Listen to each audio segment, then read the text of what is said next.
बातमीपत्र सविस्तर पाहूया। मोठ्या बातमीपत्राची सुरुवात करूया। बातमी आहे अभिनेता सैफ अली खान यांच्या संदर्भातील। अभिनेता सैफ अली खान वरील हल्ला प्रकरणामध्ये आता सीसीटीव्ही मध्ये जो आरोपी दिसत होता त्याच आरोपीला पोलिसांनी ताब्यात घेतलेला आहे। आरोपीची पोलिसांकडून चौकशी सुरू आहे। सैफ अली खान वरती हल्ला करणाऱ्या आरोपीनं वसई विरारच्या दिशेने पलायन केलेलं होतं। आरोपी वांद्रे स्थानकातल्या सीसीटीव्ही मध्ये कैद झालेला होता आणि त्यानंतर पोलिसांनी तपास सुरू केला आणि यामध्ये जो सीसीटीव्ही मध्ये आरोपी दिसत आहे, संशयित आरोपी दिसतोय, त्या संशयित आरोपीला पोलिसांनी आता ताब्यात घेतलेला आहे, वांद्रे स्थानकामध्ये आणलेला आहे। वांद्रे पोलीस स्थानकामध्ये येऊन त्याची चौकशी सुरू आहे।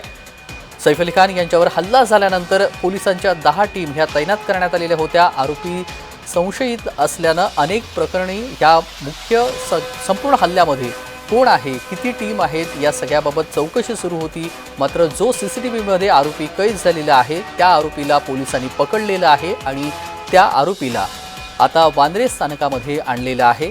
पोलीस त्याची चौकशी करत आहेत।